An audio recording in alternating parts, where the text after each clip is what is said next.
I want to go back to the beginning. You have to be careful that all these ornaments, again, are melodic, and they don't suddenly get crowded or get jerky. And now what really will help this is if your left hand lays the bed of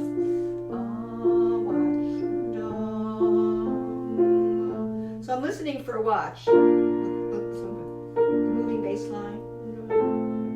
Not those common tones. They don't want to jump out. Look what happens. Look at this.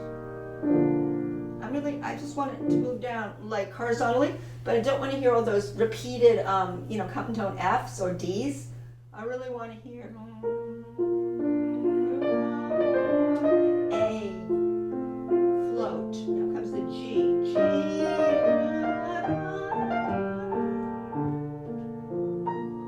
See, this is just going. How do you get that so you don't hear any accents through those broken chords? How they what do they do? They're seamlessly floating. It's easier with the other hand, but still you have to do that. Can you show me how your left hand is floating more through this? You can use some pedal too. Some pedal. Some pedal. Dab it. Bass.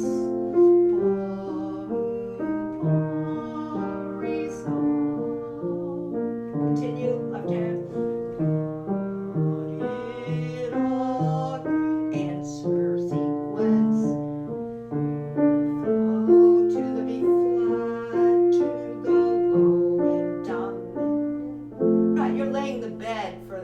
So if this hand is floaty, now you can float the right hand. Now let's hear what your right hand's doing separately. And.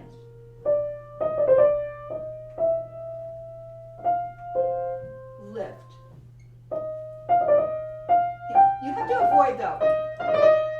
You have to make, like I said before, the ornament is like the singer singing through the ornament. And this is what's so tricky about this, because it could go down, diddly-dum, bum, bum, diddly-dum. We don't want that, do we? We want to sing it.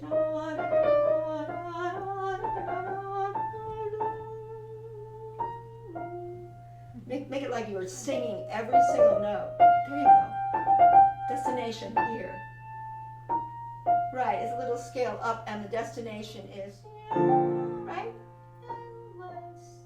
Okay, now with both hands there, can you show me what's happening here?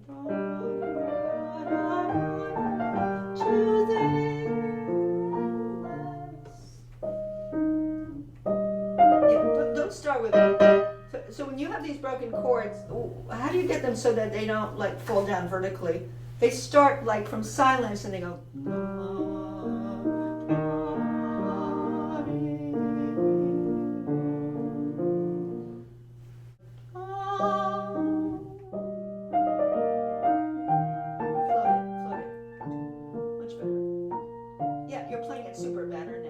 Now it's floating and it's affectionate. It's affectionate playing, like loving Mozart. Okay, now I'm going to go back to the beginning, the very beginning, and that one, and see what happens after both hands now. But use a little pedal and float both hands, but don't let the left hand common tones jump out. Okay? All right, so. To there, answer.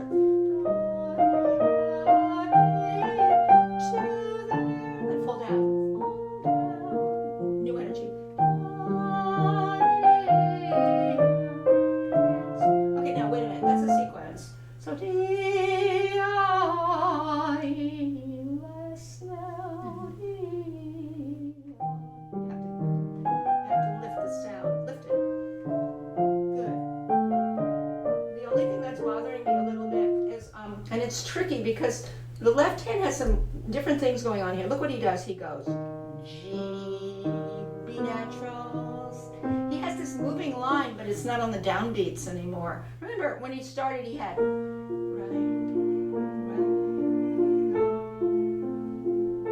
Suddenly, he doesn't do that. He goes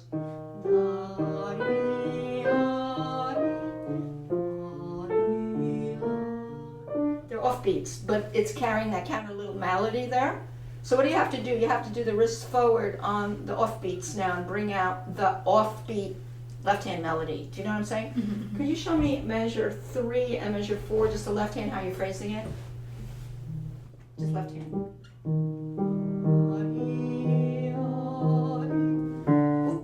That's your sequence. That's a sequence. Is to pull it down. Less. Now we're back to. See, now he went back to the standard downbeats of the bass line, right? Every four. So that can get really thrown off if it gets choppy in that left hand, and you're not directing it toward the offbeat notes, but they have to be rolled out and floated. That's why this is so sensitive. Wrist forward. That's that wrist forward really helps. Okay, now put the two hands together. No, show me the right hand with the sequence. How are you going to lift the sequence?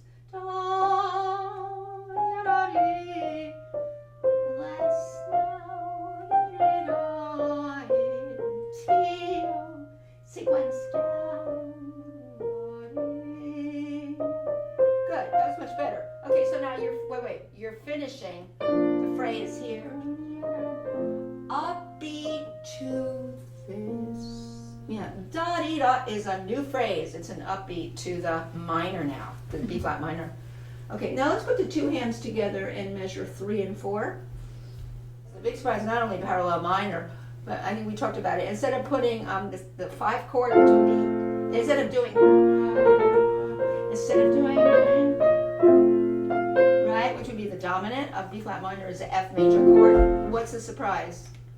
The F minor chord. So you have to really, it's the drop of a whole step there. We didn't expect that, did we? So really surprise us with,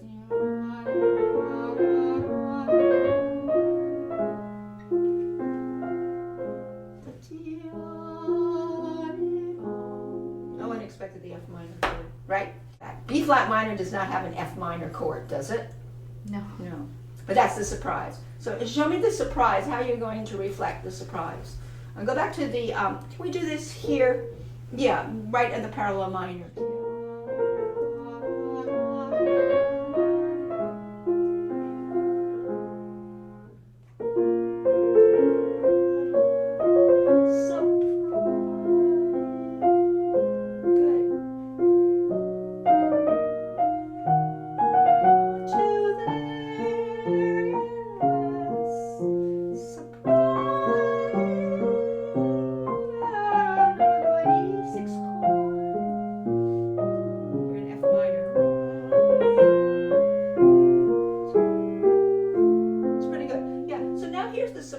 Surprise here,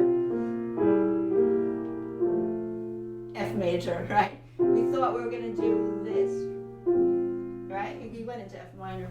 So how are you going to surprise me with the A natural, which makes F major, parallel F major? I'll go back to here.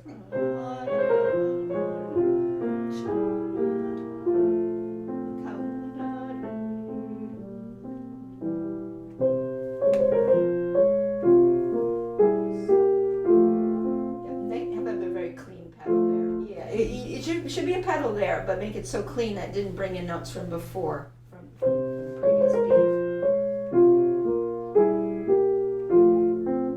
Yeah, now you can use a little pedal. Well, watch, there could be pedal.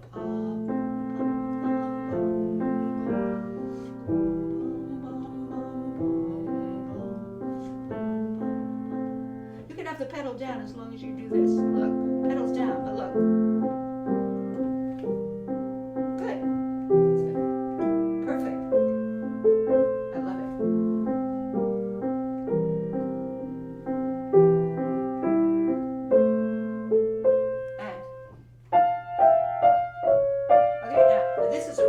Place. And this is, it could get like sort of like a Czerny exercise where you just someone's saying play something in thirds, right? Like a scale. But it's really hard is he wants these leaning every 4, he wants an SFP, he wants kind of lean, not punch. But that's why I do it with 2 hands, because I can control it better. So I do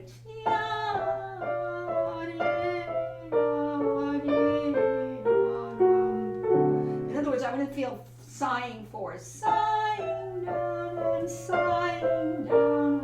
Sighing down in 4s.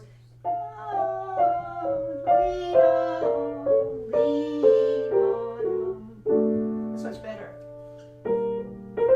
Yeah, so here's where he landed. He landed and he resolved it.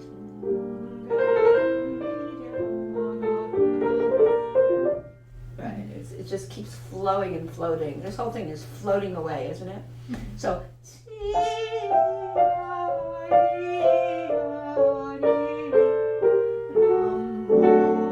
and resolve. Okay, let's see if we get that through.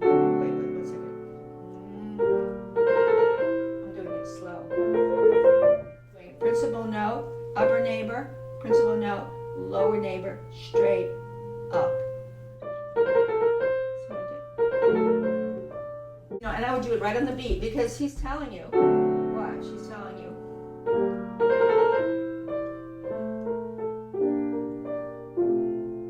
Right, it's very equal. Right, now that would be perfect if you could measure out your ornament.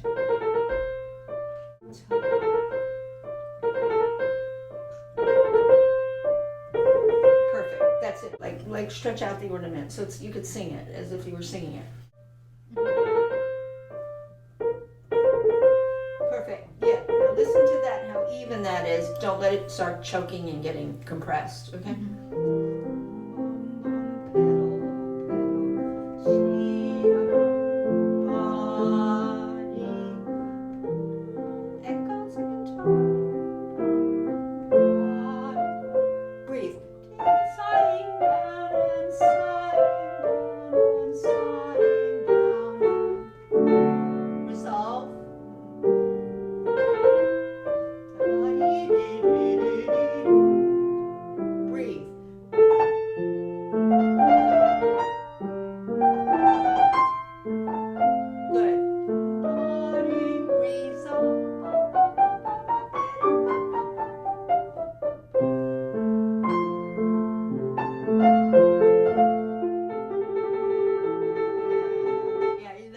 Quick 64th note before the trill.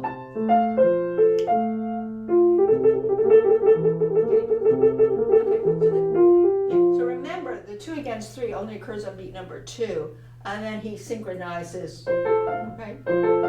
That's synchronized. 2 30 seconds to the 16th. Da da da. Yeah, it's almost there. This is a tricky place because.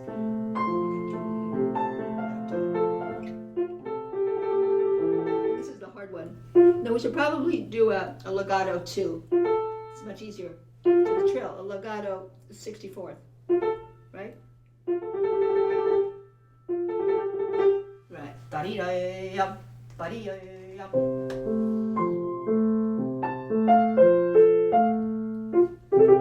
Don't let, you know what, it's almost, I'm realizing it's impossible to take your hand off. Just link the fast note to the 3 where you start the trill on 3-2. You're doing a 3-2 trill or a 4-2 trill. So 4-2 trill is pretty good. So hard to end that trill, isn't it? Connect. That's good. There you got it. Steady, steady. Okay, let's do that. These ornaments all have to be heard like a melody. Ta ta ta ta ta. Right. Don't let them get into like a little box like, oh, they just gotta squeeze. You don't want to squeeze the trill, squeeze ornaments. You want to make them a melody. Like it's a singer singing it. There's someone singing this.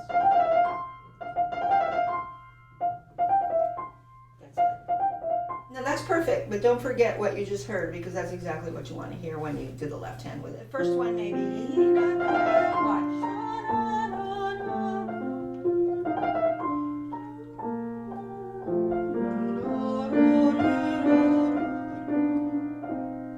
Everything's very loving. This is such a loving movement. Now, this is really tricky because this has to be drag.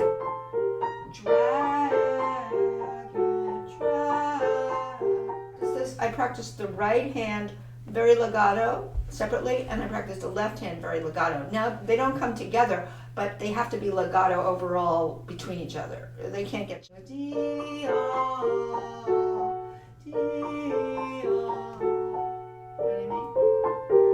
Good. He doesn't have any SFs anymore, does he? No more SFs. Remember we had SFs before we went Tia, Tia. No more. He's just going back and forth in what, syncopation? Mm-hmm. Okay, so.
slower through the ornaments so I could sing it. Yeah, let it be very even. Let's see how even we can get this. Yeah, just remember it's going to be so even. Watch. Like, you can sing it. It doesn't get like all crowded.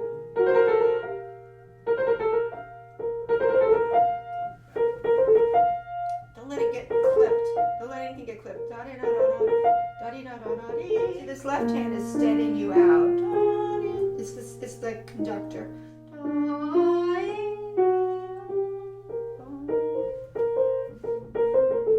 Yeah, that's all it is. Don't make it harder than it is. Right, it's very direct. That's all it is. Look. Right. Don't let it get like you're scared or it's like, get crowded in. Just say I'm singing it as if it's very slow in my mind. The slow motion, right? Watch. That's all it is. We're going slowly, so try it. Because you want to get that rhythm. Ciao.